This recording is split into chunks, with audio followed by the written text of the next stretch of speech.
নীলাক্ষ আইচের বাবা আজকে সকাল থেকে কোনো কিছু বলতে রাজি হননি, কারণ দিল্লি পুলিশের তরফ থেকে বলা হচ্ছে তাদের কোনো কিছু বলতে না। কিন্তু দিল্লি পুলিশের টিম যে আসার কথা সে বিষয়ে এখনো পর্যন্ত কি আপডেট রয়েছে? দেখো, আজকে আর সম্ভবত দিল্লি পুলিশের টিম আসছে না নীলাক্ষদের বাড়িতে। হয়তো কাল বা পরবর্তী ক্ষেত্রে তারা আসবেন, কারণ ফোনে নীলাক্ষ এবং তার পরিবারের সঙ্গে ইতিমধ্যেই যোগাযোগ রেখে চলেছে দিল্লি পুলিশের আধিকারিকরা। এবং যেটা পরিবারের তরফ থেকে জানানো হচ্ছে যে দিল্লি পুলিশের তরফ থেকে তাদেরকে বলা হয়েছে তারা এই মুহূর্তে সংবাদ মাধ্যমের সামনে কোনো রকমভাবেই মুখ না খোলে বা তারা যাতে সম্মুখীন না হন।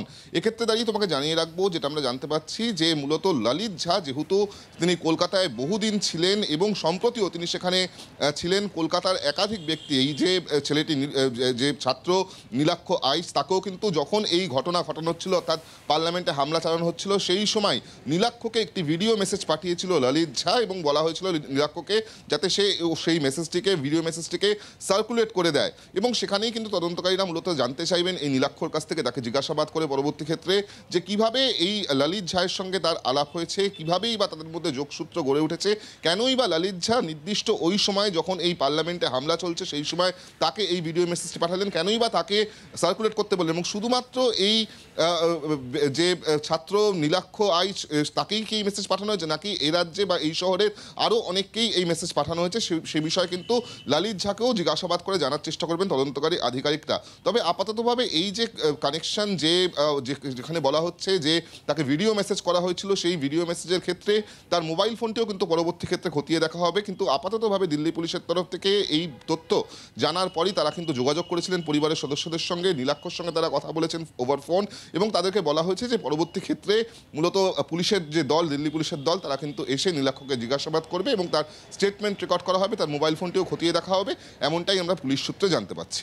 বিক্রম, তুমি যেটা বলছিলে যে দিল্লি পুলিশ যোগাযোগ করেছিল নীলাক্ষের সঙ্গে এবং তার বাবার সঙ্গেও, তো সেক্ষেত্রে পুরোটাই কি দিল্লি পুলিশ যা বলছে সেই অনুযায়ী নীলাক্ষর পরিবার সেই কাজ করছে, নাকি কোথাও গিয়ে এখানে সংবাদ মাধ্যমকে এড়িয়ে যাওয়ার একটা কৌশল তারা নিচ্ছে? দেখো, এই বিষয়টা তো নীলাক্ষর পরিবারের সদস্যরাই ভালো করে বলতে পারবে, কিন্তু আপাততভাবে যেটা পরিবারের তরফ থেকে দাবি করা হচ্ছে বা বলা হচ্ছে যে তারা কিন্তু আজকের কোনো রকমভাবেই সংবাদ মাধ্যমের মুখোমুখি হবেন না বা কোনো রকমভাবে সম্মুখীন হবেন না। তার কারণ দিল্লি পুলিশের তরফ থেকে তাদেরকে বারণ করা হয়েছে এই মুহূর্তে মিডিয়ার মুখোমুখি হতে, কারণ যেহেতু তদন্ত চলছে। এবং এরপর থেকে আমরা দেখতে পাই যে আজকে সকাল থেকেই নীলাক্ষ বা তার পরিবারের সদস্যরা তারা কিন্তু কেউই বাড়ির বাইরে বেরোননি এবং দিল্লি পুলিশেরও কোনো দল তাদের বাড়িতে আসেনি। যদিও তার বাবার তরফ থেকে যেটা জানানো হয়েছে দিল্লি পুলিশের সঙ্গে তাদের ফোনে যোগাযোগ রয়েছে, ফোনে কথোপকথন চলছে এবং সেক্ষেত্রে কি করণীয়, কিভাবে এই স্টেটমেন্ট রেকর্ড করা হবে সেগুলি কিন্তু আগামী সময় দিল্লি পুলিশের তরফ থেকে তাদেরকে জানানো হবে, এমনটাই তাদের পরিবারের সূত্রে আমরা জানতে পারছি। নজর রাখো বিক্রম, ধন্যবাদ। নীলাক্ষর এক কলেজ বন্ধু, তার বক্তব্য পাওয়া গিয়েছে গোটা ঘটনায়, তার ঠিক কি বক্তব্য শোনাবো।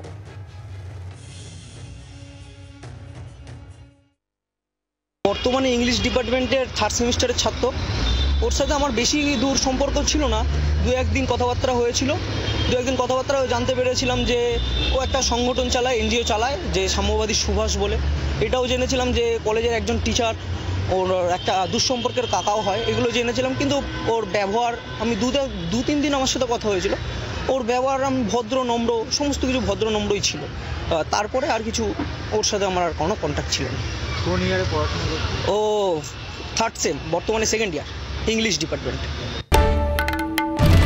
বাংলার আওয়াজ, বাঙালির আবেগ, জি 24 ঘন্টা।